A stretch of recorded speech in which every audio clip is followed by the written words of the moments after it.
Selamat datang kembali di kelas probabilitas dan statistik. Kita di sini akan membahas bagian selanjutnya yaitu pengujian hipotesis statistik.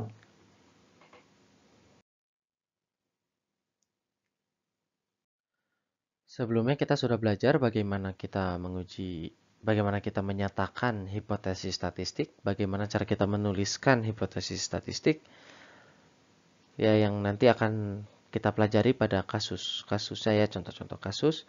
Di sini kita akan mempelajari dulu bagaimana cara kita menguji hipotesis kita. Ya, elemennya, bagian-bagiannya itu ada 4. Pertama adalah hipotesis nol, pernyataan atau dugaan atas populasi, ya.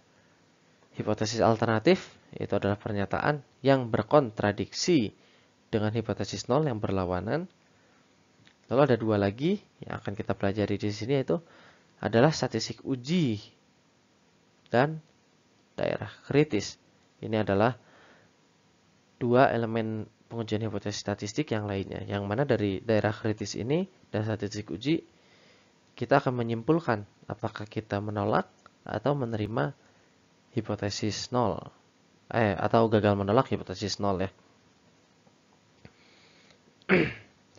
Jadi statistik uji itu adalah dari data sampel kita ubah bentuknya menjadi bukti. Nah, untuk menguji hipotesis. Dan daerah kritis itu adalah nilai yang kita tentukan dengan konsep, dengan dasar juga. Dari nilai itu kita bandingkan dengan statistik uji, apakah lebih besar atau lebih kecil. Nah, darinya nanti kita akan menolak hipotesis kita.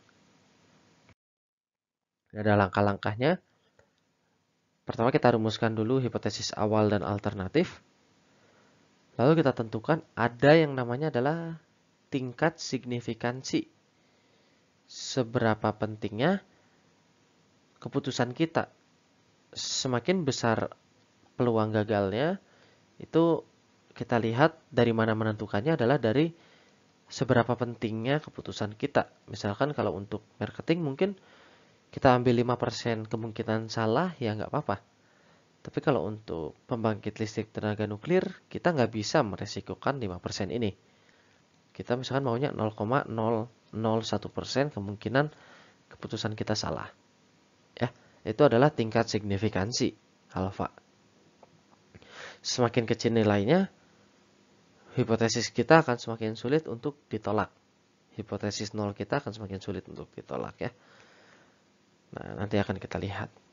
Lalu langkah ketiga adalah menentukan daerah kritis. Dari tingkat signifikansi itu, kita akan dapatkan daerah kritis.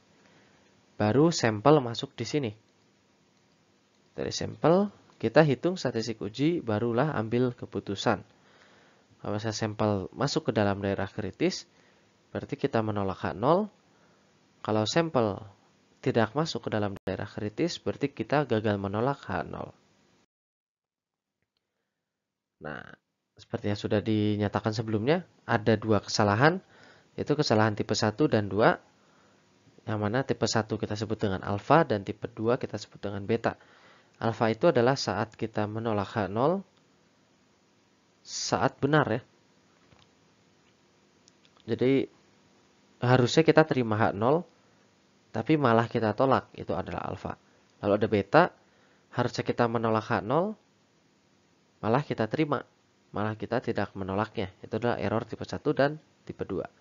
Nah, error tipe 2 ini jarang digunakan karena kita memerlukan H1 yang spesifik.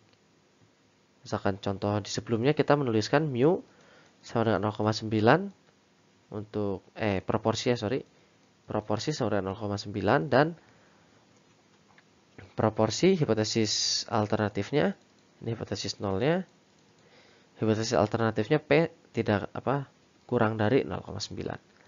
Nah, untuk menentukan beta ini, hipotesis alternatifnya harus merupakan suatu angka juga, misalkan P sama dengan 0,85 gitu. Ini contohnya misalkan kita mempunyai sebuah pengujian, kita ingin menguji pertama H0-nya adalah mu sama dengan 25, H alternatifnya adalah mu lebih besar dari 25. Kita ketahui standar deviasi 4,33. Nah, error tipe 1 itu apa? Error tipe 1 adalah probabilitas hasil sampling kita ada di atas 36,5 saat mean populasi mu sama dengan 25. Itulah tipe alpha. Jadi, pada saat pengukuran kita dapat X barnya misalkan 37. Nah, ini berapa probabilitasnya karena dia sangat kecil terhadap ini. Itulah error tipe alpha, tipe 1. Nah, ini adalah error tipe 2, yaitu adalah bagaimana uji hipotesis kita dapat membedakan antara dua nilai ya. Jadi, misalkan pada kasus GoPay, ada yang bilang proporsinya 0,9, ada yang bilang proporsinya 0,85. Nah, error tipe 2 ini misalnya kita dapat sampel 0,87 ya. Nah, misalkan hipotesis 0 kita adalah P sama dengan 0,9 dan hipotesis alternatif kita adalah P sama dengan 0,85. Jadi kalau kita gambarkan ini 0,9 dan ini 0,85 tengahnya. Nah, ini seberapa banyak bagian yang beririsan di sini? Ya. Misalkan 36,5 atau misalkan nilai kritisnya suatu nilai. Nah, ini kita lihat berapa probabilitas kita masih menerima hipotesis 0 kita. Ya, kalau kita perbesar biar lebih mudah, kita perbesar bagian ujungnya. Ini dari arah hipotesis 0, lalu ini dari arah hipotesis alternatif. Nah, misalkan daerah kritisnya ada di sini. 36,5 itu ya, yang digambar. Nah, kalau nilai yang kita dapatkan adalah 36, maka kita masih menerima H0. Padahal mungkin sebenarnya dia itu adalah H1, yaitu 50 kalau di sini ya. Kalau di GoPay mungkin batasnya di 0,87. Nah, ini sampel yang kita dapat 0,875. Nah, itu bisa jadi adalah punya 0,85, bisa jadi adalah punya 0,9. Itulah yang ditunjukkan oleh error tipe 2 ya. Nah, ini adalah tabelnya. Sesuai dengan conversion matrix ya, masih mirip. Itu keputusan yang kita ambil berbanding dengan kenyataan sebenarnya. Jadi saat H0 benar dan keputusan yang kita ambil jangan tolak H0, yaitu adalah keputusan yang tepat. Lalu jika H0 benar dan kita menolak H0, itu adalah error tipe 1. Ya. Lalu yang ketiga, jika H0 salah tapi kita tidak menolak H0, yaitu error tipe 2. Dan yang terakhir adalah jika H0 salah dan kita menolak H0, itu adalah keputusan yang tepat ya. Nah, biasanya dari bentuk hipotesis statistik yang kita buat, kita jarang sekali melihat error tipe 2, tapi kita seringkali melihat error tipe 1 ini ya. Karena error tipe 2 sangat berbahaya, biasanya kita usahakan sekecil-kecil mungkin. Nah, kalau kita lihat, ingat lagi confusion matrix. Ini yang satu adalah true negatif, yang kedua, yang error tipe 1 itu adalah false positif, error tipe 2 adalah false negatif, dan yang terakhir, yang keempat, itu adalah keputusan yang tepat true positif. Ya.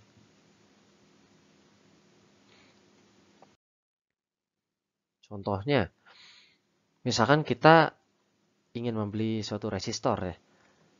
Nah, resistor itu diakui oleh suatu perusahaan mempunyai resistansi 68 kilo ohm.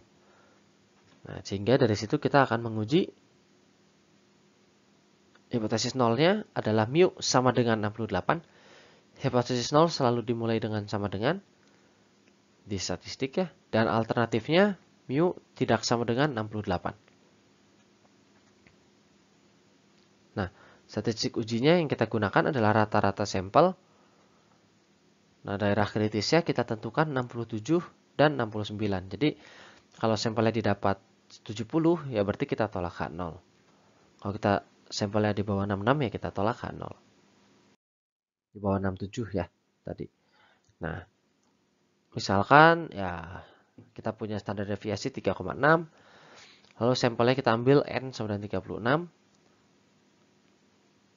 Nah, dari situ, dari central limit theorem, kita bisa dapatkan standar deviasi rata-rata sampel kita adalah sigma per akar N, yaitu 3,6 dibagi 6 sama dengan 0,6.